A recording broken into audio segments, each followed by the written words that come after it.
الحمد لله رب العالمين والصلاة والسلام على قائد الغر المحجلين نبينا محمد وعلى آله وصحبه أجمعين وبعد. فأعوذ بالله السميع العليم من الشيطان الرجيم. بسم الله الرحمن الرحيم. هو الذي أرسل رسوله بالهدى ودين الحق ليظهره على الدين كله ولو كره المشركون. محترم بزرگوں، دینی و ملی بھائیوں اور پردانشین ماں اور بہنوں، سب سے پہلے ہم اللہ رب العالمین کا شکر بجا لاتے ہیں، جس کے کرم سے، جس کے فضل سے ہم اور آپ یہاں اس مسجد میں اکٹھا ہو پائے ہیں، اور اللہ رب العالمین سے دعا بھی کرتے ہیں کہ الہ العالمین تو ہم سب کے مسائل حل فرما دے، ہمارے آل و اولاد کی حفاظت فرما، اور ہم سب کو کل قیامت کے دن اپنے عرش کا سایہ نصیب فرما، جس دن تیرے سایہ کے علاوہ کوئی اور سایہ نہ ہوگا۔ بھائیوں، آج امت مسلمہ کہ کیا حالات ہیں، انہیں ہم اور آپ اچھی طرح جان رہے ہیں، چاہے ملکی سطح پر ہو، چاہے عالمی سطح پر، ہر جگہ مسلمان بری حالت میں ہے۔ اس قوم کی حالت خراب سے خراب تر ہوتی جا رہی ہے۔ بہت سارے لوگ ایسے حالات میں مایوسی کے شکار ہو جاتے ہیں، سوچتے ہیں کہ آخر ایسے حالات کیوں پیدا ہو رہے ہیں۔ نہیں، یہ سوچ ایک مسلمان کی ہونی ہی نہیں چاہیے۔ حالات خراب ہونے کا کیا مطلب ہے؟ کوئی یہ نئی روایت نہیں ہے، اسلام کی پوری تاریخ گواہ ہے کہ حق اور باطل کی جنگ شروع ہی سے چلی آ رہی۔ اللہ رب العالمین نے حضرت آدم علیہ السلام کو جب اس دھرتی پر بھیجا تو ساتھ میں ابلیس بھی آیا، اور اس نے اللہ سے وعدہ کیا تھا، ثم لآتینہم من بین ایدیہم ومن خلفہم وعن ایمانہم وعن شمائلہم ثم لا تجد اکثرہم شاکرین، کہ اے اللہ، ہم تیرے بندے کے آگے سے، پیچھے سے، دائیں سے، بائیں سے، ہر طرف سے آئیں گے اور اسے گمراہ کرنے کی کوشش کریں گے، لیکن یہ بات بھی ہے کہ اکثر لوگوں کو تو شکر گزار نہ پائے گا۔ اور حقیقت ہے، شیطان اپنا کام کر رہا ہے، شیطان کے چیلے اپنا کام کر رہے ہیں، اور اللہ والے اپنا کام کر رہے ہیں۔ چنانچہ آدم علیہ السلام کی اولاد 10 صدیوں تک توحید پر قائم رہی۔ اس کے بعد شیطان اپنے ایجنڈے میں کامیاب ہوا اور آدم علیہ السلام کی اولاد کو شرک میں مبتلا کیا۔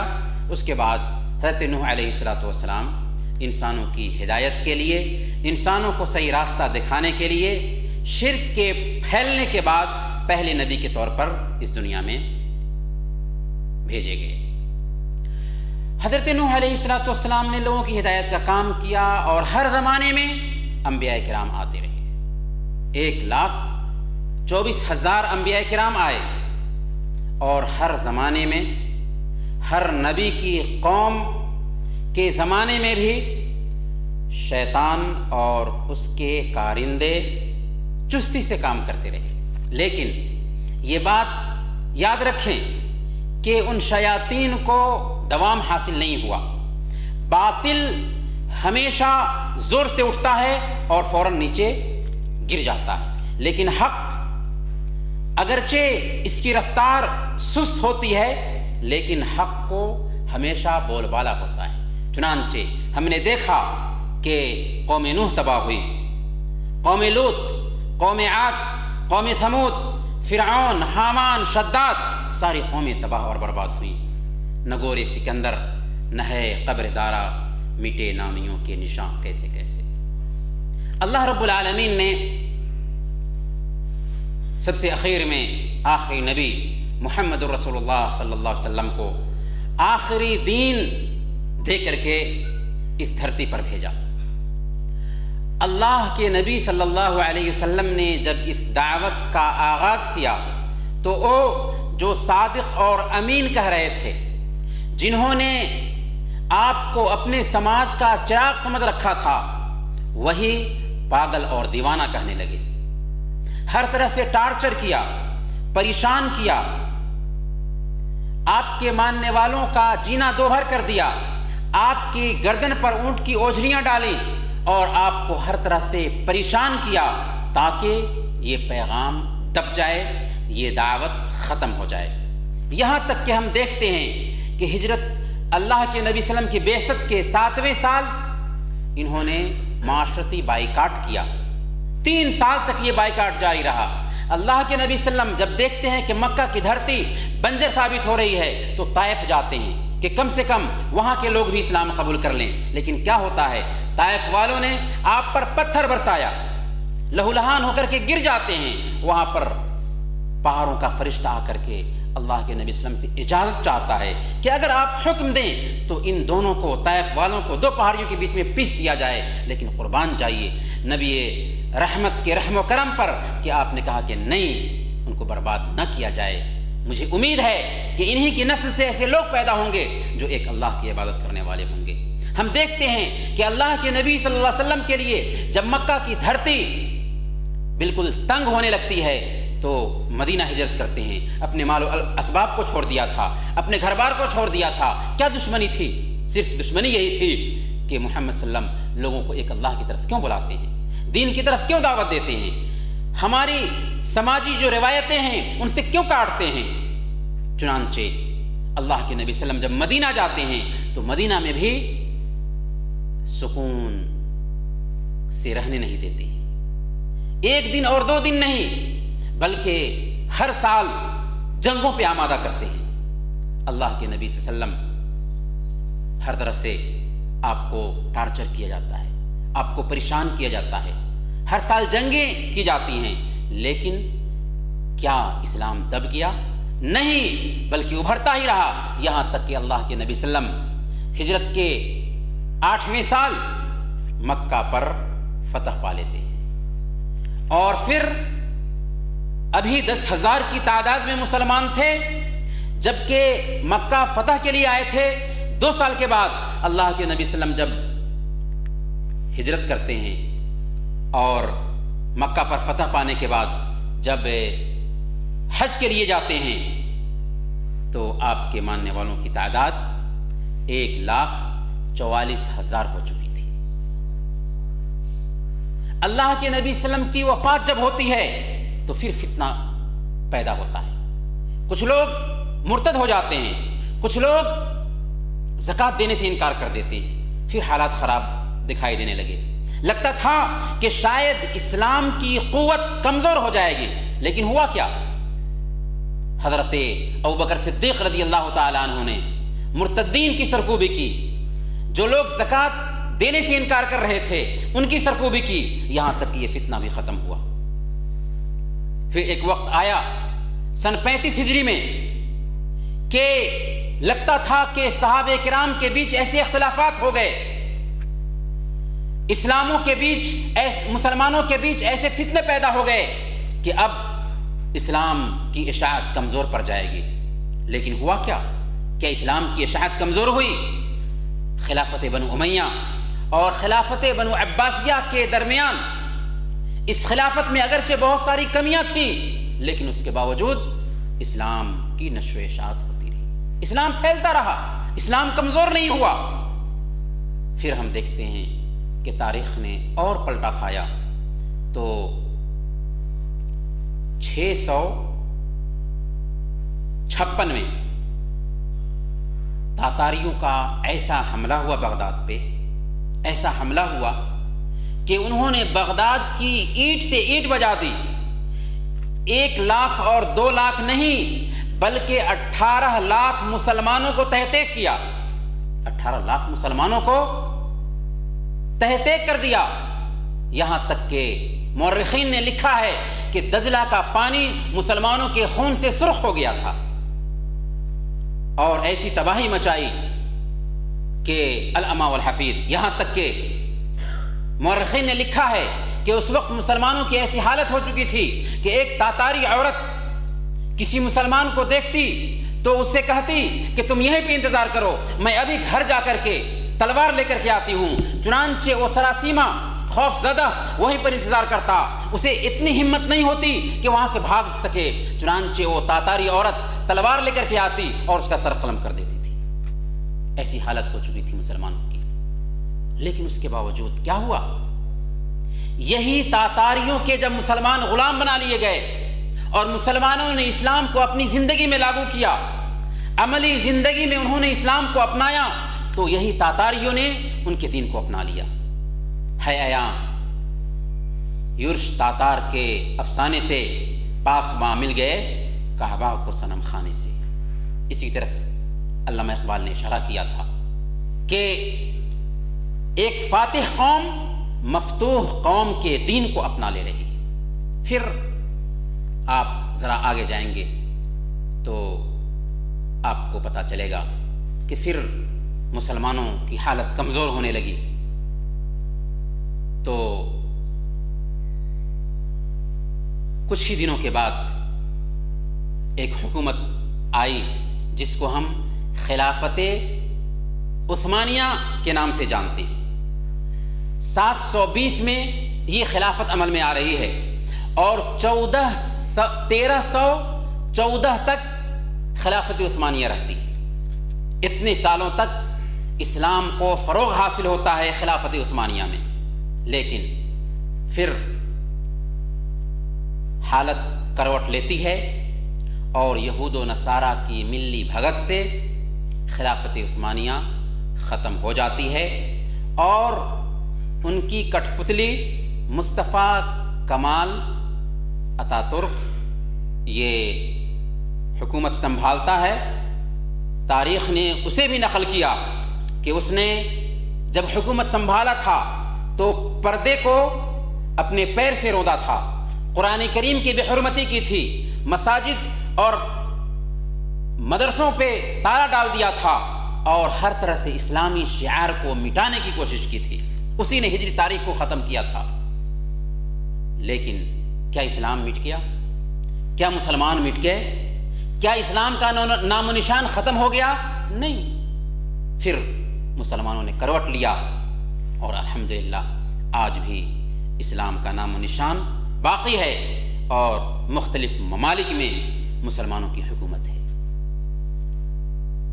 اس سے بتانا مقصود یہ ہے کہ حالات کبھی کبھی مسلمانوں کے خلاف ہوتے ہیں، لیکن ایسے حالات میں ہمیں پریشان نہیں ہونا چاہیے، کیونکہ ہم اس دین کے ماننے والے ہیں جس دین کی عظمت اور جس دین کی آفاقیت کو خود اس دین کے پیدا کرنے والے نے بڑھایا ہے، اور اس دین کو پھیلنا ہے، اس دین کو غالب ہونا ہے، اس دین کو انسانیت کے بیچ میں عام ہونا ہے۔ اس لیے ہمیں کہنے دیا جائے کہ اسلام دوسری قوموں کو، دوسرے دھرموں کو مٹانے کے لیے آیا ہے، اسلام مٹنے کے لیے نہیں آیا۔ لیکن عام طور پر غلط فہمیاں ہوتی ہیں، اور غلط فہمیاں اس بنیاد پر بھی پیدا ہوتی ہیں کہ ہمارے معاشرے میں، ہمارے سماج میں ایسے ہی لوگ نہیں ہیں جو صرف اسلام کی مخالفت غلط فہمی کی بنیاد پر کرتے ہیں، بلکہ ایسے لوگ بھی ہیں جو اسلام کو جاننے کے باوجود اسلام کی مخالفت کرتے ہیں۔ ان کو معلوم ہے اسلام سچا مذہب ہے، ان کو معلوم ہے کہ یہ دین آفاقی مذہب ہے، یہ دین پھیلنے والا دین ہے، لیکن ان کی چودراہٹ جا رہی ہوتی ہے، وہ اسلام کو اپنے مفاد کے راستے میں رکاوٹ سمجھتے ہیں، اس لیے وہ اسلام پہ الزام ڈالتے ہیں، مسلمانوں پہ الزام ڈالتے ہیں۔ اس لیے کہا گیا یا آواز بلند کی گئی اور آج کی جا رہی ہے کہ اسلام دہشت گردی سکھاتا ہے، اسلام دہشت پسند بناتا ہے۔ دہشت کا مطلب کیا ہوتا ہے؟ خوف پیدا کرنا، ڈر پیدا کرنا، اور اسلام خوف پیدا کرنے کے لیے نہیں آیا، اسلام ڈر پیدا کرنے کے لیے نہیں آیا، بلکہ اسلام امن پیدا کرنے کے لیے آیا ہے۔ اسلام رحمت کا علم بردار ہے، اسلام سکون اور پیس دینے کے لیے آیا ہے۔ چنانچہ خود اگر آپ لفظ اسلام پر غور کر لیجئے تو اسلام کا مطلب کیا ہوتا ہے؟ سلامتی، پیس، اور اس کا ایک معنی صلح بھی ہوتا ہے۔ تو صلح ہو معنی یا پیس اور سلامتی ہو، ہر ایک میں امن ہے۔ اور ایمان کا مطلب کیا ہوتا ہے؟ ایمان بھی امن سے نکلا ہوا ہے۔ مومن کا مطلب کیا ہوتا ہے؟ مومن بھی امن سے نکلا ہوا ہے۔ مسلم کا مطلب کیا ہوتا ہے؟ مسلم بھی امن سے نکلا ہوا ہے۔ اللہ رب العالمین کا دو نام ہے، صفاتی نام، المؤمن اور السلام، یعنی اللہ رب العالمین سب سے زیادہ امن دینے والا ہے اور سب سے زیادہ سلامتی فراہم کرنے والا ہے۔ ہم جس دین کو ماننے والے ہیں اس دین کی کتاب کی شروعات ہو رہی ہے بسم اللہ الرحمن الرحیم سے۔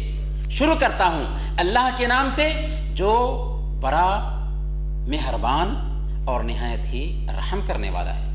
ہم جس دین کے ماننے والے ہیں اس دین کے نبی کو اللہ رب العالمین نے اس لیے بھیجا تھا تاکہ ساری انسانیت کے لیے رحمت کے پیغامبر بنی۔ وما ارسلناک الا رحمۃ للعالمین، ہم نے آپ کو ساری انسانیت کے لیے رحمت بنا کر بھیجا ہے۔ ہم آپس میں جس تحیہ کا تبادلہ کرتے ہیں وہ ہے السلام علیکم ورحمۃ اللہ وبرکاتہ۔ کیا آپ جانتے ہیں السلام علیکم ورحمۃ اللہ وبرکاتہ کا مطلب کیا ہوتا ہے؟ ہم ہر روز دوسروں سے ملتے ہیں تو اس تحیے کا استعمال کرتے ہیں، لیکن بہت کم لوگ ہوں گے جو اس کے مطلب پہ بھی غور کرتے ہوں گے۔ السلام علیکم ورحمۃ اللہ وبرکاتہ کا مطلب امن ہی امن ہے، پیس ہی پیس ہے، سلامتی ہی سلامتی ہے۔ امام ابن قیم رحمۃ اللہ علیہ نے السلام علیکم ورحمۃ اللہ وبرکاتہ کے فلسفہ کو بیان کرتے ہوئے کہا کہ ایک آدمی جب دوسرے آدمی سے ملتا ہے تو اس کے اندر وہ 3 پیغام دیتا ہے۔ سب سے پہلا پیغام یہ دیتا ہے کہ آپ سے ہر طرح کی برائی دور ہو جائے۔ دوسرا پیغام یہ دیتا ہے کہ آپ کے اوپر ہر طرح کی بھلائی سایہ فگن ہو، اور تیسرا پیغام یہ دیتا ہے کہ یہ جو بھلائی سایہ فگن ہوئی ہے اس کو دوام اور استقرار نصیب ہو۔ السلام علیکم، ہر طرح کی اشانتی، ہر طرح کی برائی آپ سے دور ہو جائے، ورحمت اللہ، اور آپ کے اوپر ہر طرح کی اچھائی سایہ ڈالے، وبرکاتہ، اور اس کے اندر برکت بھی ہو، یعنی اس کے اندر استقرار اور دوام ہو۔ تو گویا کہ آپ جب اپنے بھائی سے ملتے ہیں اور اسے کہتے ہیں السلام علیکم ورحمۃ اللہ وبرکاتہ، تو گویا کہ آپ یہ پیغام دیتے ہیں کہ آپ سے ہر طرح کی برائی دور ہو جائے، آپ کے اوپر ہر طرح کی بھلائی سایہ ڈالے، اور آپ ہر طرح کی برائی سے دور ہو ہی، آپ کے اوپر بھلائی سایہ ڈالے ہی، البتہ یہ بھلائی تادیر ہو اور یہ برائی ہمیشہ کے لیے آپ سے دور ہو جائے۔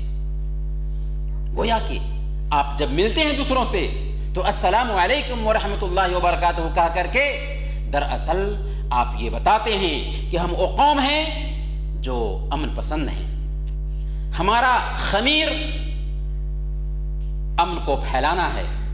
چنانچہ ہم جس قرآن کو پڑھتے ہیں اس قرآن میں اللہ رب العالمین نے سورۃ المائدہ کی آیت نمبر 32 میں بیان فرمایا،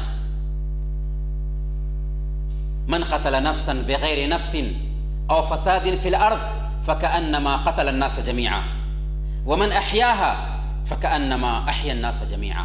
جس کسی نے کسی انسان کو جبکہ اس نے کسی کو قتل نہ کیا ہو اور نہ ہی زمین میں فساد برپا کیا ہو، قتل کر دیا تو گویا کہ وہ ساری انسانیت کا قاتل ہے۔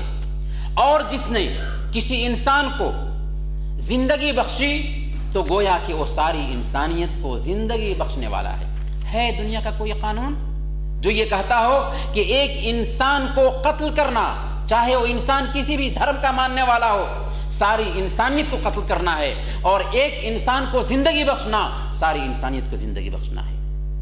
اور صحیح بخاری کی روایت کے مطابق اللہ کے نبی صلی اللہ علیہ وسلم نے بیان فرمایا، من قتل مواحدا لم یرح رائحۃ الجنۃ یوم القیامہ، جس کسی نے کسی معاہد کو، جو اسلامی حکومت میں رہ رہا ہے، اسلامی حکومت نے اس کو رہنے کی اجازت دی ہے، امن کے ساتھ میں رہ رہا ہے، ایسے غیر مسلم کو جو اسلامی حکومت میں رہ رہا ہے قتل کر دیا تو وہ جنت کی بو بھی نہ پائے گا، حالانکہ جنت کی بو 40 سال کی مسافت سے آ رہی ہوگی۔ اس سے آپ اندازہ لگا سکتے ہیں کہ اسلام کس قدر امن چاہتا ہے، یہاں تک کہ غیر مسلم جو اسلامی حکومت میں رہ رہا ہے ایسے انسان کو بھی نقصان پہنچانے کی اجازت نہیں دیتا ہمارا دین۔ اسی لیے سنن ترمذی کی روایت کے مطابق اللہ کے نبی صلی اللہ علیہ وسلم نے مسلمان اور مومن کی پہچان بتائی۔ کیا بتائی مسلمان کی پہچان اور مومن کی پہچان؟ المسلم من سلم المسلمون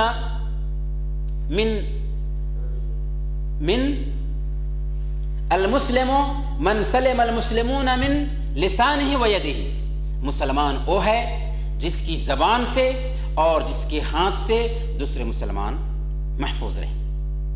والمؤمن من امنہ الناس علی دمائہم و اموالہم، اور مومن وہ ہے جس کے تعلق سے اپنے مال اور اپنے خون اور اپنی عزت کے تئیں وہ دوسروں سے بالکل محفوظ ہو، مامون ہو۔ ایک مسلمان وہ ہے جس کے ہاتھ سے اور اس کی زبان سے دوسرے بھائی محفوظ رہیں، اور مومن وہ ہے کہ جس کے تئیں دوسرا مومن اپنے مال اور اپنی عزت کے تئیں، اپنے خون کے تئیں بالکل محفوظ ہو، اس کو شکوہ نہ ہو، اس کو تحفظ نہ ہو کہ ہمارا بھائی بھی مجھے نقصان پہنچا سکتا ہے، میرے مال کو لوٹ سکتا ہے، میری عزت پہ ڈاکہ ڈال سکتا ہے۔ گویا کہ مسلمان وہ ہے، مومن وہ ہے۔ گویا کہ مسلمان کیا ہوتا ہے؟ امن پسند ہوتا ہے۔ مسلمان جہاں بھی ہوتا ہے امن کا رکھوالا ہوتا ہے۔ لیکن آخر یہ بات کیوں کہی جاتی ہے کہ اسلام دہشت گردی کو پروان چڑھاتا ہے؟ اگر دہشت گردی کو پروان چڑھانے والا یہ مذہب ہوتا تو اس نے سخت سے سخت قانون نہ بنایا ہوتا دہشت گردوں کے لیے۔ کیا قانون دیا اسلام نے؟ اللہ رب العالمین نے بیان فرمایا سورہ المائدہ میں آیت نمبر 33، انما جزاء الذین یحاربون اللہ ورسولہ ویسعون فی الارض فسادا ان یقتلوا او یسلبوا او تقطع ایدیہم وارجلہم من خلاف او ینفوا من الارض۔ جو لوگ اللہ اور اس کے رسول سے جنگ کرتے ہیں اور زمین میں فساد مچاتے ہیں، زمین میں دہشت پھیلاتے ہیں، ان کی سزا کیا ہے اسلام میں؟ کہ انہیں قتل کر دیا جائے، یا انہیں سولی پر چڑھا دیا جائے، یا مخالف سمتوں میں ان کے پیر اور ہاتھ کاٹ لیے جائیں، یا انہیں جلا وطن کر دیا جائے۔ جیسی دہشت گردی ہے اسی کے حساب سے انہیں سزا ملے گی۔ یا تو انہیں قتل کر دیا جائے گا، یا تو انہیں سولی پر چڑھا دیا جائے گا، یا تو مخالف سمتوں میں ان کے پیر اور ہاتھ کاٹ لیے جائیں گے۔ ہاتھ کاٹا گیا تو دایاں ہاتھ تو بایاں پیر، اور بایاں ہاتھ تو دایاں پیر، یا اگر جرم کم سے کم ہے تو اسے جلا وطن کر دیا جائے گا۔ یہ ہے اسلام کی سزا دہشت گردوں کے لیے، دہشت پسندوں کے لیے جو امن کو غارت کرتے ہیں۔ اب سوال ہمارے ذہن میں یہ پیدا ہو سکتا ہے کہ جب اسلام امن کا پیغامبر ہے، اسلام امن پھیلاتا ہے، تو آخر محمد صلی اللہ علیہ وسلم نے جنگیں کیوں کی؟ اسلام نے جنگ کی اجازت کیوں دی؟ تو ابھی آپ نے اللہ کے نبی صلی اللہ علیہ وسلم کی زندگی کا ہلکا سا خاکہ سنا کہ کیسے وہ انسان جو رحمت بنا کر بھیجے گئے تھے، جس نے امن کی خاطر حلف الفضول قائم کیا تھا اور اپنے معاشرے میں امن پیدا کرنے کے لیے، ظلم کے خاتمہ کے لیے باضابطہ معاہدہ کیا تھا، اور اس کے لیے ایک کمیٹی بنائی تھی، جس نبی کے بارے میں آپ نے سنا کہ ہر طرح سے انہیں ٹارچر کیا گیا، پریشان کیا گیا، مکہ میں پریشان کیا گیا 13 سال تک، مدینہ میں 8 سال تک پریشان کیا گیا، اس کے بعد بھی پریشان کیا جا رہا ہے، فتح مکہ کے بعد بھی پریشان کیا جا رہا ہے، لیکن ہر جگہ پر اللہ کے نبی صلی اللہ علیہ وسلم رحم و کرم کے پیکر بنتے ہیں۔ آپ غور کیجئے، اللہ کے نبی صلی اللہ علیہ وسلم جب 13 سال مکہ میں بتا کر کے مدینہ گئے تھے تو انہوں نے آپ کی جائیداد پہ قبضہ کر لیا تھا، آپ کے گھر بار پہ قبضہ کر لیا تھا، صحابہ کرام کی زمین پہ قبضہ کر لیا تھا، ابھی بھی ان کو چین سے رہنے دینا چاہیے تھا، لیکن کیا کیا انہوں نے؟ مدینہ میں آنے کے بعد اللہ کے نبی صلی اللہ علیہ وسلم نے امن کے لیے یہودیوں سے معاہدہ کیا تھا، امن اور پیس کی خاطر وہاں کے آس پاس کی قوموں سے معاہدہ کیا تھا، لیکن یہ قریش ابھی بھی چین سے بیٹھنے نہیں دیتے ہیں، یہودیوں سے ساٹھ گانٹھ کر کے مدینہ کی یہودیوں کو دھمکی دیتے ہیں کہ اگر تم نے ان مسلمانوں کو ٹارچر نہ کیا، ان کو یہاں سے نہیں نکالا تو تمہاری پر حملہ کریں گے اور تمہارے بچوں کو اور تمہاری نوجوانوں کو ہم قتل کر دیں گے اور تمہاری عورتوں کو ہم غلام بنا لیں گے۔ اس طرح سے دھمکیاں دی۔ اسی پہ بس نہیں کیا، بلکہ قریش میں سے آپ تاریخ میں پڑھیں گے، آپ کو پتہ چلے گا کہ ہجرت کے دوسرے ہی سال ایک شخص آتا ہے اور مسلمانوں کے چند اونٹ کو ہکا کر کے لے جاتا ہے۔ یہ دراصل یہ کھلے عام چیلنج کرنا تھا کہ اے مسلمانوں، تم مدینہ میں بھی آ چکے ہو تو تمہاری جان اور تمہارا مال محفوظ نہیں رہ سکتا۔ پانی سر سے اونچا ہو چکا تھا، اس لیے اللہ رب العالمین نے آیت اتاری، اذن للذین یقاتلون بانہم ظلموا وان اللہ علی نصرہم لقدیر، کہ مسلمانوں کو جن سے جنگ کی جاتی رہی ہے، جن کو ستایا جاتا رہا ہے، اب اجازت دی جا رہی ہے جنگ کرنے کی، اب اجازت دی جا رہی ہے جہاد کی۔ کیوں؟ اس لیے کہ ان کے اوپر ظلم کیا گیا ہے اور اللہ رب العالمین ان کی مدد کے لیے کافی ہے۔ چنانچہ اللہ کے نبی صلی اللہ علیہ وسلم اس کے بعد جہاد شروع کرتے ہیں۔ گویا کہ جہاد کیا ہے؟ جہاد دراصل اسلام کے فروغ کے راستے میں جو لوگ رکاوٹ ڈالتے ہیں، جو لوگ سماج میں فتنہ پھیلاتے ہیں، جو لوگ دین کی حفاظت کے راستے میں، دین کو اپنانے کے راستے میں رکاوٹ ڈالنے والے بنتے ہیں، ایسے لوگوں کو ختم کرنا، ایسے لوگوں کے فتنہ کو ختم کرنا دراصل جہاد ہے۔ گویا کہ جہاد نام ہے ظلم کے خلاف آواز اٹھانے کا، جہاد نام ہے فتنہ کے خلاف آواز اٹھانے کا۔ اب سوال یہ ہے کہ آخر RSS کے لوگ کیوں اسلام کو بدنام کرنے کے لیے کچھ آیتوں کو لیتے ہیں اور ایسے لوگ جن تک اسلام کا پیغام نہ پہنچ سکا ہے ان کے ذہن کو خراب کرنے کی کوشش کرتے ہیں، یہ کہہ کر کے کہ اسلام دہشت گرد مذہب ہے یا مسلمان دہشت گرد ہوتے ہیں اور اس کی دلیل یہ آیتیں ہیں۔ تو یاد رکھیں، اگر کوئی آدمی یہ کہتا ہے لا تقربوا الصلاۃ، قرآن میں لکھا ہوا ہے کہ نماز کے قریب مت ہو، تو آپ اسے کہیں گے کہ یہ فتنہ پرور انسان ہے، کیونکہ قرآن میں کہیں بھی نہیں لکھا ہوا ہے کہ لا تقربوا الصلاۃ، نماز کے قریب مت ہو۔ ہاں، اگر کنٹیکسٹ سے بات کو ہٹا دیں گے تو سندرب سے بات کو ہٹا دیں گے تو لوگ ویسا سمجھیں گے ہی۔ قرآن نے تو یہ ضرور کہا ہے لا تقربوا الصلاۃ، لیکن اس کے بعد کیا کہا؟ وانتم سکارا، کہ اگر تم نشے کی حالت میں ہو تو نماز کے قریب مت ہو۔ تو یہی حالت ہے ان آیتوں کی جس کے اندر قتال کی، جنگ کی، جہاد کی اجازت دی گئی اور یہ کہا گیا کہ مشرکوں کو جہاں پائیں قتل کریں۔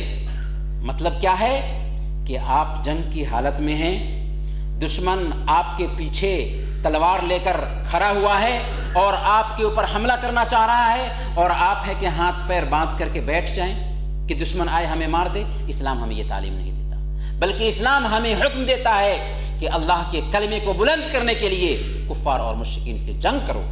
تمہارے اوپر حملہ ہو رہا ہے تو اپنی عزت کی حفاظت کرو، اپنی جان کی حفاظت کرو، اور اس راستے میں تم اگر مرتے ہو تو یہ شہادت کی موت ہوگی۔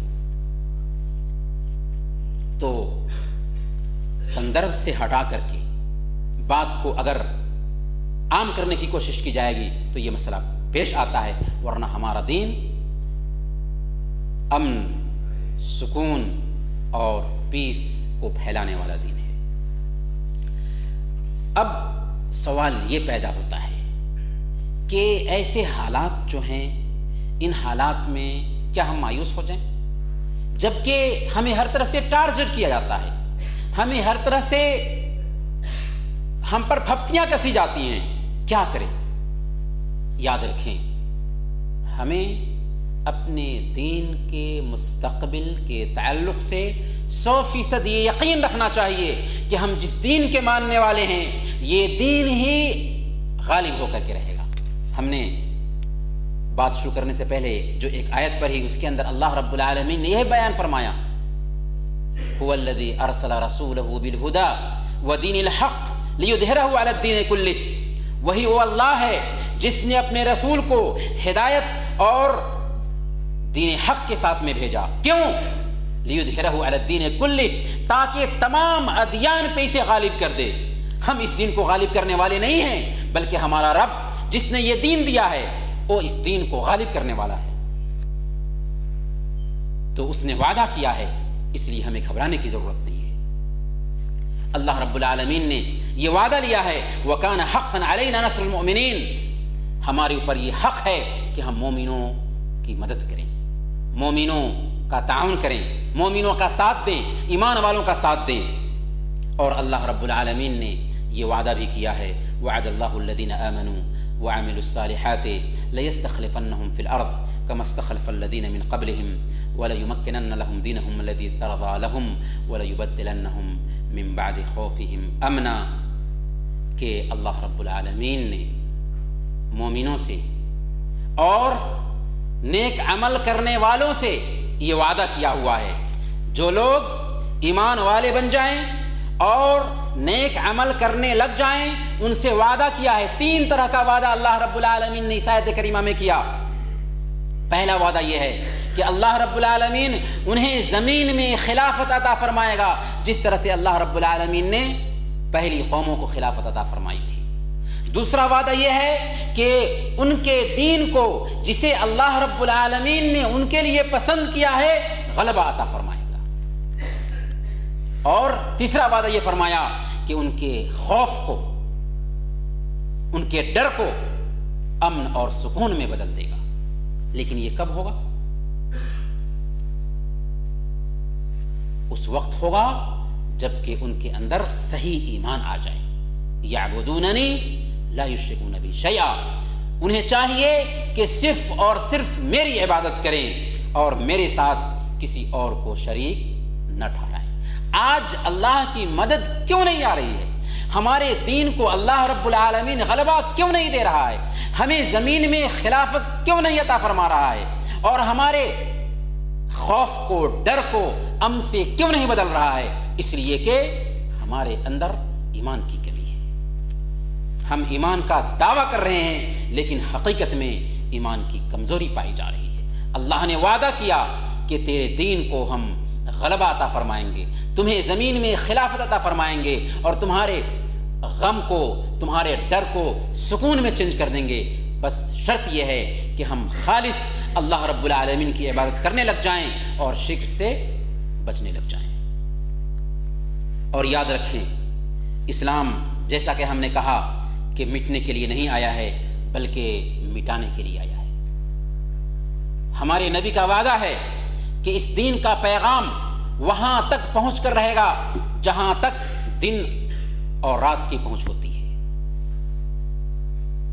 ہمارے نبی نے صحیح مسلم کی روایت کے مطابق یہ بھی بیان فرمایا ہے کہ ایک وقت آئے گا کہ تم یہودیوں کا صفایا کر دو گے، یہاں تک کہ اگر ایک یہودی کسی پتھر کی اوٹ میں چھپے گا، کسی درخت کی اوٹ میں چھپے گا، تو اللہ رب العالمین اس درخت اور پتھر کو آواز دے دے گا، اور وہ درخت اور پتھر کہے گا کہ اے مسلمان، اے اللہ کے بندے، آؤ ادھر دیکھو، میرے پیچھے یہودی چھپا ہوا ہے، آؤ اور اسے قتل کرو۔ اللہ کے نبی صلی اللہ علیہ وسلم کا یہ فرمان ہے، اور ہمارے نبی کا فرمان چھوٹا نہیں ہو سکتا۔ آپ دیکھیے کیسے اللہ رب العالمین نے انتظام کیا یہودیوں کے لیے کہ فلسطین جو مسلمانوں کی دھرتی تھی، مسلمانوں کے گھر میں وہ آ کر کے آباد ہوئے، اکٹھا ہوئے، منتشر تھے، لیکن اللہ رب العالمین کا وعدہ برحق ہونے والا ہے، اس لیے اللہ نے ان کو اکٹھا کیا ہے۔ اور پھر اس حدیث کے اخیر کے جو الفاظ ہیں اس پہ بھی غور کیجئے۔ اللہ کے نبی صلی اللہ علیہ وسلم نے بیان فرمایا کہ پتھر اور درخت یہ گواہی دے گا کہ آؤ میرے پیچھے یہودی چھپا ہوا ہے، اسے قتل کرو، سوائے غرقد کے درخت کے۔ غرقد کا ایک درخت یہ نہیں بولے گا، اس کے پیچھے وہ چھپ جائیں گے تو پتہ نہیں چلے گا۔ آج ان یہودیوں کو اس غرقد کے درخت پہ اتنا یقین ہے کہ اسرائیل میں انہوں نے اس کی کاشتکاری زیادہ سے زیادہ شروع کر دی، انہیں یقین ہے کہ ایسا ہونے والا ہے۔ تو میرے بھائیوں، ہمیں اپنے دین کی عظمت پہ یقین ہونا چاہیے، ہمیں اپنے دین کے مستقبل پہ یقین ہونا چاہیے، اور اس بات پہ یقین ہونا چاہیے کہ ہمارا دین غالب ہونے کے لیے آیا ہے۔ رپورٹ کہتی ہے کہ 2025 تک بلجیکا میں اکثریت مسلمانوں کی ہوگی۔ آپ دیکھتے نہیں خود کویت کی دھرتی پر کتنے لوگ اسلام قبول کر رہے ہیں، 15 اور 20 کی تعداد میں روزانہ لوگ اسلام قبول کرتے ہیں، اور رمضان کے مہینے میں اسلام قبول کرنے والوں کی تعداد 1000 سے اوپر پہنچ جاتی ہے۔ یہ دراصل اس بات کا پیغام ہے کہ یہ دین غالب ہو کر کے رہے گا۔ میں آپ کو ایک واقعہ سنانا چاہوں گا۔ ڈاکٹر ناصر العمر نے ایک واقعہ بیان کیا کہ کچھ دعات افریقی ممالک میں دعوتی کام کے لیے گئے، تو انہوں نے وہاں پہ دعوتی کام کے لیے جب بات کیا تو ان سے کہا گیا کہ آپ کو فلاں جگہ پر جا کر کے اجازت نامہ لینا ہوگا، پرمیشن لینا ہوگا۔ چنانچہ دعات گئے ذمہ دار کے پاس میں، ذمہ دار سے بات کیا کہ ہم لوگ اسلام کے پیس کا پیغام، اسلام کے امن و سکون کا پیغام آپ کی دھرتی پر پہنچانا چاہ رہے ہیں، اگر اجازت ہو تو ہم پہنچائیں گے۔ انہوں نے کہا کہ جائیے آپ لوگ کل آئیے گا۔ جب دعات کل ہو کر کے ان کے پاس گئے تو اس آفیسر نے اجازت نامہ دینے کے ساتھ ساتھ ایک چیک بھی دیا۔ دعات نے اجازت نامہ ہاتھ میں لیا، البتہ چیک لینے سے جھجک محسوس کی، تو اس نے کہا کہ بات یہ ہے کہ مجھے 100% یقین ہے کہ مستقبل اسلام کا ہونے والا ہے، اس لیے میں چاہتا ہوں کہ میرا حصہ بھی اسلام کے فروغ میں لگ جائے۔ ایک غیر مسلم کو اتنا یقین ہے کہ مستقبل اسلام کا ہے، تو پھر ہمیں کس قدر یقین ہونا چاہیے۔ اس لیے میرے بھائیوں اور ہماری پردہ نشین ماؤں اور بہنوں، ہمارے کرنے کا کام کیا ہے ایسے حالات میں جبکہ ہمارے اوپر پھپتیاں کسی جا رہی ہوں، ہمارے اسلام کو بدنام کیا جا رہا ہو، ہمارے نوجوانوں کو دہشت گردی کے الزام میں قید کیا جا رہا ہو، اور مختلف طریقے سے ملکی سطح پر ہو یا عالمی سطح پر ہو ہمیں بدنام کرنے کی کوشش کی جا رہی ہو، ایسے حالات میں ہمارے کرنے کا کام کیا ہے؟ سب سے پہلا کام یہ ہے کہ ہم اپنے دین کی طرف لوٹیں، اپنے دین کی طرف، اس کی عظمت کو پہچانیں، اس کی اہمیت کو سمجھیں۔ جو لوگ اس دین کو چوائس کرتے ہیں ان کو پتہ ہوتا ہے کہ اس دین کی کیسی اہمیت ہے، اس دین کی کیا عظمت ہے۔ میں آپ کو ایک واقعہ سنانا چاہوں گا، اگرچہ بات لمبی ہو رہی ہے لیکن میں اسے ضرور پیش کروں گا آپ کے سامنے۔ ڈاکٹر عبد الرحمن الصمید کویت کے ایک ڈاکٹر ہیں، افریقی ممالک میں 30 سال تک کام کیا، پورے افریقہ کو چینج کر کے رکھ دیا۔ وہ آخر افریقی ممالک میں دعوت کا کام کرنے کے لیے کیوں تیار ہوئے، اس کے بارے میں خود انہوں نے بیان کیا تھا اپنی زبان سے کہ ایک مرتبہ جب میں پہلی مرتبہ افریقہ گیا تھا تو کچھ نو مسلموں سے ملاقات ہوئی۔ ان نو مسلموں نے مجھ سے گفتگو کرتے ہوئے کہا کہ جب میں مسلمانوں کو دیکھتا ہوں تو میرا دل چاہتا ہے کہ ان کا چہرہ نوچ لوں۔ ڈاکٹر عبد الرحمن الصمید کو تعجب ہوا کہ آخر یہ سوچ اس کی کیوں بن رہی ہے۔ پوچھا کہ آخر کیا بات ہے کہ تم مسلمانوں کا چہرہ نوچنے کی خواہش رکھتے ہو؟ تو اس نے کہا اس لیے کہ مسلمانوں نے مجھے اسلام اس وقت بتایا جب کہ میرے ماں باپ وفات پا چکے تھے۔ اگر انہوں نے مجھے اسلام اس وقت بتایا ہوتا جب کہ میرے ماں باپ زندہ تھے تو جیسے میں جنت میں جانے کا حق رکھتا ہوں، اگر اللہ نے چاہا تو اسی طرح سے میرے ماں باپ بھی اللہ کی مشیت کے ساتھ جنت میں جانے کا حق رکھ سکتے تھے، لیکن انہوں نے مجھے اسلام اس وقت بتایا جب کہ میرے ماں باپ وفات پا چکے تھے۔ جی ہاں، اسلام کی عظمت کو وہی لوگ سمجھتے ہیں جو اسلام کا چوائس کرتے ہیں۔ اس لیے میرے بھائیوں، ہمیں چاہیے کہ اسلام کی طرف لوٹیں، اسلام کو اپنی عملی زندگی میں جگہ دیں، اسلام کے مطابق اپنے بچوں کی تربیت کریں، اسلام کو اپنے گھر میں لاگو کریں، اسلام کے مطابق اپنے معاشرے کو ڈھالنے کی کوشش کریں، کیونکہ یہ بات یاد رکھیں کہ اگر ہمارے بیچ میں برائی ہوگی، اگر ہمارے بیچ میں بدکاریاں ہوں گی، اگر ہمارے بیچ میں اللہ کی نافرمانی ہوگی تو ایسی حالت میں ہمیں اللہ رب العالمین سرخروئی نہیں عطا کر سکتا، اللہ رب العالمین ہمارے غم کو دور نہیں کر سکتا۔ اسی وجہ سے بخاری اور مسلم کی روایت کے مطابق اللہ کے نبی صلی اللہ علیہ وسلم نے حضرت زینب بنت جحش رضی اللہ تعالیٰ عنہ سے بیان فرمایا تھا جبکہ انہوں نے پوچھا تھا انہلک وفینا الصالحون، اے اللہ کے نبی صلی اللہ علیہ وسلم اگر ہمارے بیچ میں نیک بھی ہوں پھر بھی کیا ہم ہلاک کر دیے جائیں گے؟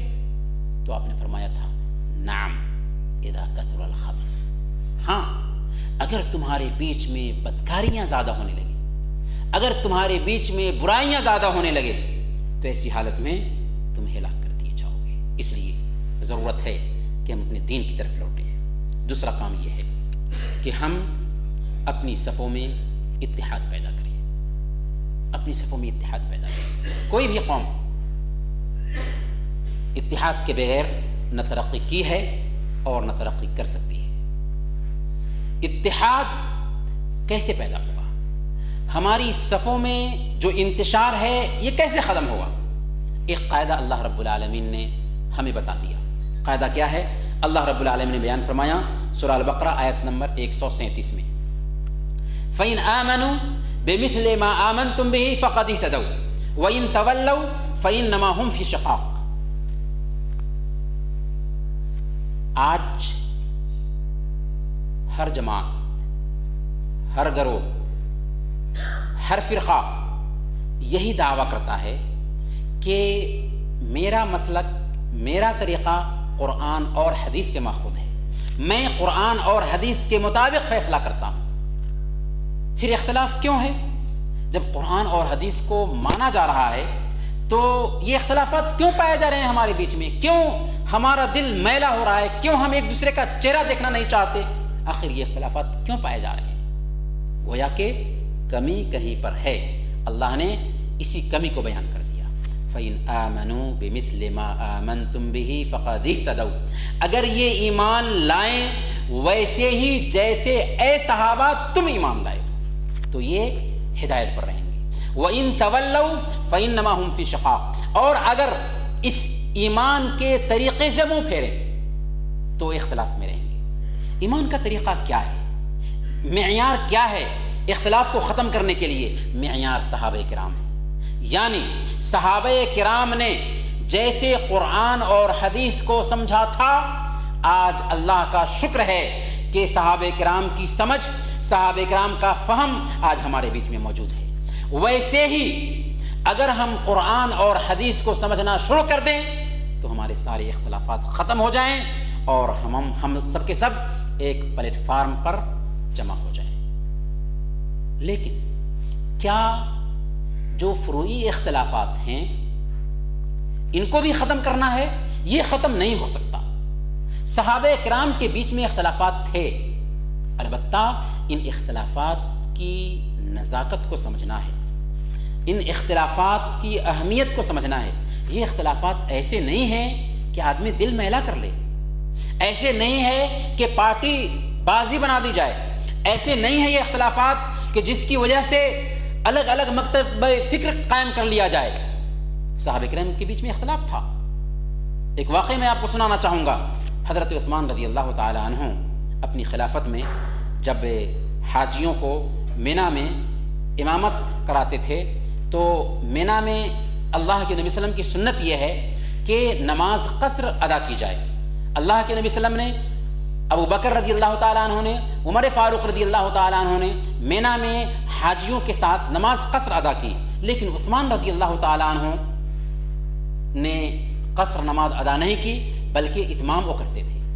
تو کچھ لوگ حضرت ابن مسعود رضی اللہ تعالیٰ عنہ کے پاس آئے جو فقیہ تھے، عالم تھے، اور ان سے کہا کہ اللہ کے نبی صلی اللہ علیہ وسلم، ابو بکر رضی اللہ تعالیٰ عنہ، عمر فاروق رضی اللہ تعالیٰ عنہ سب کے سب مینا میں قصر کرتے رہے، اور عمر فاروق رضی اللہ تعالیٰ عنہ اتمام کرتے ہیں اور آپ ان کی مطابقت کر رہے ہیں۔ تو انہوں نے کیا کہا تھا؟ انہوں نے کہا تھا ان الاختلاف شر، اختلاف کرنا شر ہے، اختلاف شر ہے۔ اگرچہ نبی پاک صلی اللہ علیہ وسلم کی سنت یہ تھی، عمر فاروق رضی اللہ تعالیٰ عنہ اور ابو بکر صدیق رضی اللہ تعالیٰ عنہ کی سنت یہ تھی، لیکن اس مسئلے میں اختلاف کریں، اس سے امت کا شیرازہ منتشر ہوگا۔ اور آج ہمارے بیچ میں جو مسلکی اختلاف کے نام سے یہ جو پارٹی بازی پائی جاتی ہے، حقیقت میں ائمہ کرام کے اندر یہ اختلافات نہیں تھے، ایک دوسرے کے تئیں ان کا ذہن بالکل صاف تھا۔ میں صرف ایک واقعہ سناؤں گا اور اپنی بات ختم کروں گا۔ یہ واقعہ ہے امام ذہبی رحمۃ اللہ علیہ نے سیر اعلام النبلاء میں امام شافعی رحمۃ اللہ علیہ کا واقعہ بیان فرمایا ہے۔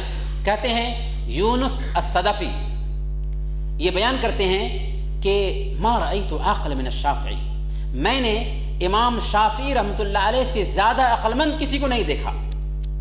میں نے ایک روز ان سے کسی مسئلے میں مناظرہ کیا، جب مجلس ختم ہوئی تو انہوں نے ہمارا ہاتھ تھاما اور کہا کہ اگر ہم کسی مسئلے میں متفق نہ ہو سکتے ہیں تو اس کا مطلب کیا ہے کہ ہم بھائی بھائی بن کر نہ رہیں؟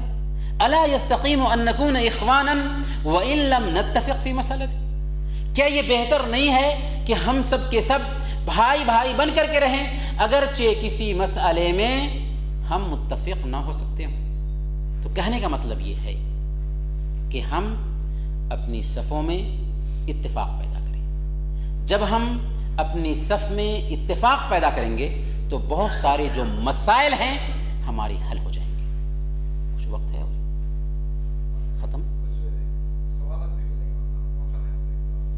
اچھا ٹھیک ہے، تو میں اپنی بات ختم کرتا ہوں انشاءاللہ۔ ایک آخری پوائنٹ ہم یہ کہنا چاہیں گے، ایک آخری پوائنٹ یہ ہے کہ جو لوگ اسلام کے آوازیں اٹھاتے ہیں، جو لوگ اسلام کے خلاف اعتراضات کرتے ہیں، ایسے لوگوں سے ہمیں الجھنا نہیں، ایسے لوگوں کا ٹینشن اور بڑھانا نہیں ہے، بلکہ ہم آفاقی دین کے حامل ہیں، اس لیے ہمیں ان کے سامنے اسلام کا تعارف کرانا ہے، ان کے ساتھ میں اچھا معاملہ کرنا ہے۔ اسلام ہمیں حکم دیتا ہے کہ غیر مسلموں کے ساتھ بھی اچھے تعلقات رکھے جائیں۔ آخر آج یہ جو اعتراضات ہو رہے ہیں، ہاں ہم سمجھتے ہیں، جیسا کہ ہم نے اشارہ بھی کیا کہ سارے لوگ ایسے نہیں ہیں جن کے اندر صرف غلط فہمی ہے، بلکہ کتنے لوگ اسلام کی عظمت کو جانتے ہیں، اور چونکہ اسلام کے غلبہ کی وجہ سے ان کا مفاد قربان ہو رہا ہوتا ہے، اس لیے وہ چاہتے ہیں کہ اسلام کی اشاعت مانت پر جائے۔ وہ جانتے ہیں اسلام کی عظمت کو، لیکن اور بھی ایسے لوگ ہیں جو ان کی وجہ سے متاثر ہوتے ہیں، اسلام سے بدظن ہوتے ہیں۔ ایسے حالات میں ہماری یہ ذمہ داری بنتی ہے کہ ہم امر بالمعروف اور نہی عن المنکر کے فریضہ کو گلے لگائیں۔ ہمارے اندر دین آ جانا چاہیے، ہماری صفوں میں اتحاد آ جائے، اور تیسرے نمبر پر ہم دعوت کا کام کرنے کے لیے تیار ہوں، اور دعوت کے کام میں غیر مسلموں سے ہمارے تعلقات اچھے ہونے چاہیے۔ یہ عملی شکل ہے۔ اللہ کے نبی صلی اللہ علیہ وسلم کو دیکھیں کیسے اللہ کے نبی صلی اللہ علیہ وسلم کی روایت کے مطابق ایک یہودی لڑکا جو بیمار تھا اس کی عیادت کے لیے جاتے ہیں، اس کے سرہانے بیٹھتے ہیں اور کہتے ہیں یا غلام اسلم، اسلام قبول کر لو۔ بچہ اپنے باپ کی طرف دیکھتا ہے، باپ کہتا ہے اطیع ابو القاسم، ابو القاسم کی بات مان لو۔ چنانچہ اسی وقت اس نے اسلام قبول کر لیا۔ اللہ کے نبی صلی اللہ علیہ وسلم وہاں سے نکلتے ہیں تو کہہ رہے تھے الحمدللہ الذی انقذہ بی من النار، اللہ کا شکر ہے کہ میرے ذریعہ اس انسان کو جہنم سے بچا لیا۔ آخر اللہ کے نبی صلی اللہ علیہ وسلم کو اس لڑکے سے کیا فائدہ ہونے والا تھا؟ آخری ندا کی حالت ہے، موت ہونے والی ہے، لیکن آپ یہ چاہ رہے تھے کہ جہنم میں داخل ہونے سے بچ جائے، بس یہی مقصد تھا، اور ہمارا بھی یہی مقصد ہونا چاہیے۔ اس لیے غیر مسلموں سے ہمارے تعلقات اچھے ہونے چاہیے۔ اگر وہ ہمارے پڑوسی ہیں تو ان سے ہمارا لین دین ہونا چاہیے۔ اسلام ہمیں غیر مسلموں کے ساتھ میں معاملہ کرنے سے نہیں روکتا، ہاں قلبی تعلق نہیں ہونا چاہیے۔ قلبی تعلق ہو سکتا ہے تو صرف اور صرف ایمان والوں سے، غیر مسلموں سے قلبی تعلق نہیں ہو سکتا، لیکن معاملات غیر مسلموں کے ساتھ جیسے ہوں گے ویسے ہی مسلمانوں کے ساتھ ہوں گے، اور جیسے مسلمانوں کے ساتھ ہوں گے ویسے ہی غیر مسلموں کے ساتھ معاملات ہو سکتے ہیں۔ لا ينهاكم الله عن الذين لم يقاتلوكم في الدين ولم يخرجوكم من دياركم ان تبروهم وتقسطوا اليهم ان الله يحب المقسطين۔ اللہ رب العالمین بیان فرماتا ہے کہ جن لوگوں نے تمہیں تمہارے گھروں سے نہیں نکالا اور تم سے جنگ نہیں کیا، ایسے لوگوں کے ساتھ حسن سلوک کرنے سے اللہ تمہیں نہیں روکتا۔ ان کے ساتھ میں حسن سلوک کرو، ان کے ساتھ میں اچھا برتاؤ کرو۔ یہی وجہ ہے کہ ابن عمر رضی اللہ تعالیٰ عنہ کے گھر میں ایک دن ایک بکری ذبح کی گئی تو انہوں نے پوچھا اپنے گھر والوں سے کہ کیا تم نے ہمارے فلاں یہودی پڑوسی کو اس میں سے کچھ بھیجا؟ گھر والوں نے کہا کہ نہیں، کچھ نہیں بھیجا ہے۔ تو آپ نے فرمایا کہ ابھی فوراً گوشت نکالو اور اس یہودی پڑوسی کے گھر میں بھیجو، اس لیے کہ ہم نے اللہ کے نبی صلی اللہ علیہ وسلم کو فرماتے ہوئے سنا ما زال جبریل یوصینی بالجار حتی ظننت انہ سیورثہ، کہ جبریل علیہ السلام ہمیں پڑوسیوں کے تعلق سے وصیت کرتے رہے یہاں تک کہ میں نے یہ خیال کیا کہ اللہ کے نبی صلی اللہ علیہ وسلم ان کو ہمارا وارث بنا دیں گے۔ اس لیے ہمیں غیر مسلموں میں دعوت کا کام کرنا ہے اور سب سے پہلے ان سے معاملات اچھے رکھنے ہیں۔ لیکن آخر نقطہ یہ ہے کہ غیر مسلموں سے معاملہ اچھا رکھنے کا مطلب یہ نہیں ہے کہ ہم ان کی روایتوں کو، ان کی تہذیب کو اور ان کے عقیدے کو اپنانے لگ جائیں۔ یہ بہت بڑی بھول ہے کہ غیر مسلموں سے اچھا تعلق رکھو اس نام سے ان کی روایتوں کو اپنانا شروع کر دیا۔